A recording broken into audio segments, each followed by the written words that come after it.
क्या होता है ये डाटा एंट्री फॉर्म, कब इसकी जरूरत पड़ती है और किस तरह से डाटा एंट्री फॉर्म को शॉर्टकट विधि के द्वारा आप एक्सेल के ऊपर इस्तेमाल कर सकते हो। साथ ही साथ फ्लैश फिल या ऑटो फिल क्या होता है, यानी कि किसी एरिया में कोई वर्ड को फिल करना हो और वो 1 सेकंड में हो जाए, यानी कि किसी शॉर्टकट विधि द्वारा हो जाए और ज्यादा टाइम ना लगे बिना कॉपी पेस्ट के, तो वो फ्लैश फिलिंग या ऑटो फिल, यानी कि उस पूरे एरिया में ऑटोमेटिक वो वर्ड फिल हो जाए, वो कैसे होता है उसके बारे में जानने के लिए सबसे पहले हम लोग डाटा एंट्री फॉर्म पे फोकस करते हैं। हम लोग चलते हैं शीट 1 में। मैंने एक डेटा एंट्री के फॉर्म से रिलेटेड डेटा एंट्री का एक हेडिंग तैयार कर लिया है। अब देखिए, डेटा एंट्री को समझने के लिए आपको ये समझना पड़ेगा, पहले उस शब्द को तोड़िए। डाटा का मतलब होता है कुछ आंकड़ा जो कि अव्यवस्थित ढंग से, यानी कि तितर बितर तरीके से पड़ी हुई है और आपको उसको सीरियल वाइज यानी व्यवस्थित ढंग से आपके कंप्यूटर पर एक्सेल पे एंट्री करनी है। तो उस डाटा की जो आप एंट्री करते हो उसे हम डाटा एंट्री कहते हैं। सिंपल वर्ड है, कहीं आपको समस्या नहीं आ सकती है। हालांकि जो लोग नहीं जानते हैं, जो बिगनर हैं, बिल्कुल बेसिक से एक्सेल सीख रहे हैं, उनके लिए थोड़ा ये ऐसा वर्ड है कि मुझे नहीं आता है, परेशान होने की जरूरत नहीं है। हिंदी लैंग्वेज में मैं इसीलिए कंप्यूटर सिखाता हूँ ताकि कोई भी मेरी भाषा को समझ सके। आपको सबसे पहले करना क्या है, एक हेडिंग तैयार कर लेना है। अब हेडिंग को आपको कॉलम से सेलेक्ट करना है, जैसे मैंने सेलेक्ट किया। आप चाहो तो ऐसे भी सेलेक्ट कर सकते हो। मैं कॉलम से इसलिए सेलेक्ट कर रहा हूँ ताकि नीचे जितना भी रो है सभी उसके अंदर जाएंगे। ऐसे ही मान लीजिए मैं यहाँ से यहाँ तक सेलेक्ट कर रहा हूँ तो ये सिर्फ 16 रो तक सेलेक्ट हो रही है, 16 लाइन सेलेक्ट हो रही है। जबकि मुझे पूरी की पूरी एक्सेल शीट की जितने भी कॉलम है सभी सेलेक्ट करनी है, तो मैं सीधा यहाँ से कॉलम सेलेक्ट कर लूंगा।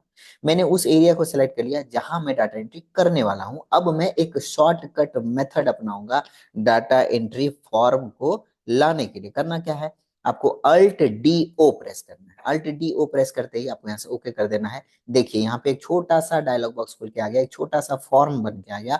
अब आपको यहाँ फॉर्म भरने की कोई जरूरत नहीं, आप यहाँ फॉर्म भरोगे और डेटा अपने आप फिल होते चला जाएगा। कैसे कैसे होगा देखते हैं। जैसे मैं यहाँ लिखता हूँ देवेश गौतम, ये मैंने कैंडिडेट का नाम लिखा। मैं टैब बटन प्रेस करके दूसरे में गया और दूसरे सेल में गया और यहाँ पे मैंने मेल लिखा और यहाँ पे एड्रेस की जगह पे मैं लिख देता हूँ बेला बगान। जैसे ही मैं एंटर प्रेस करूंगा, आपके सामने देखिए ये डेटा कैसे अपने इस एरिया में फिल होते चले जानी है। मैं इस फॉर्म पर डेटा फिल कर रहा हूँ, लेकिन वो कहाँ जा रही है, मेरे पिछले शीट पर। इससे क्या होता है, काम थोड़ा आसान होता है। क्यों होता है, उसके लिए आपको ये जानना पड़ेगा। मान लीजिए मैं इसे जरा सा हटा देता हूँ। जैसे मान लीजिए मुझे यहाँ पे कोई डेटा देना है, बबलू। अब फिर मैं टैब बटन प्रेस करके दूसरे में गया, वहां मैं फिर से मेल लिखूंगा। उसके बाद फिर टैब बटन प्रेस करके मैं उसका एड्रेस दूंगा। तो कुछ इस तरह से फिर मैं नीचे आऊंगा, फिर एक एक करके मैं सेलेक्ट करूंगा। तो उससे बचने के लिए जरूरी है कि आपको डेटा एंट्री फॉर्म बनाने आना चाहिए। वो कुछ इस तरह से आता है, जैसे मैंने ये वाली डेटा एंट्री फॉर्म सेलेक्ट की है, दूसरा एंट्री हो चुका है। अब मैं नेक्स्ट एंट्री करने वाला हूँ। न्यू एंट्री के लिए मैंने क्लियर कर लिया इसे, यहाँ न्यू पे क्लिक करके। अब मैं जैसे मैं किसी लड़की का नाम देता हूँ, प्रिया कुमारी। अब ये इसका जेंडर फीमेल है, मैं टैब बटन से फीमेल प्रेस कर लूंगा और इसके एड्रेस में जाके जैसे मैं एड्रेस डाल देता हूँ।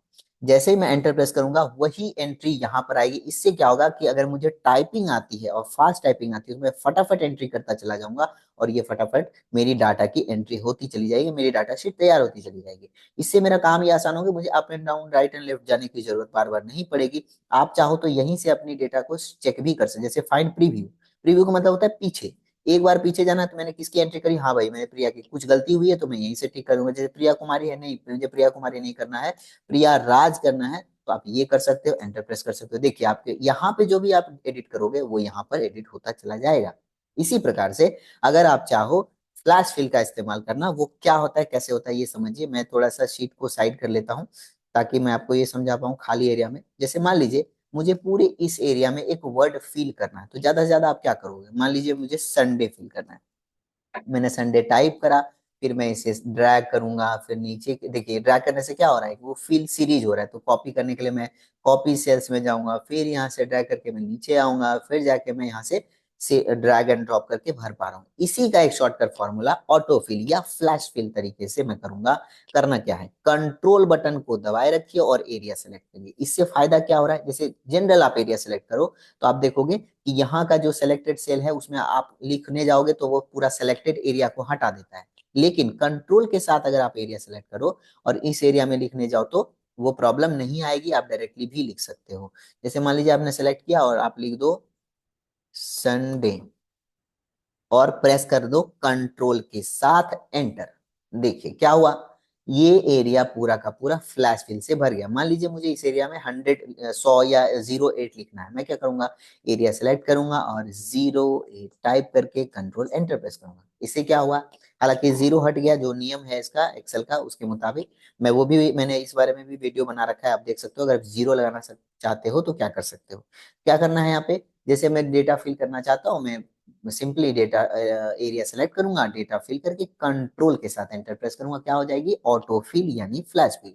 वीडियो पसंद आए तो लाइक जरूर करिए। आपको डेटा एंट्री से रिलेटेड कोई भी बिगनर गाइड है, आप मान लीजिए आपको कुछ सीखना है, जो नए नए आप डेटा एंट्री करने आए हो, आपको नहीं आती है डेटा एंट्री, बिल्कुल आप पूछिए, आप मेरे कमेंट में लिखिए, अपने दोस्तों से वीडियो शेयर करिए जो डेटा एंट्री सीखने चाहते हो या सीखने वाले हो या सीख रहे हो सकता है उनके काम की वीडियो आ जाए। तब तक के लिए बने रहिए ज्ञानी वीडियो चैनल के साथ। Thank you.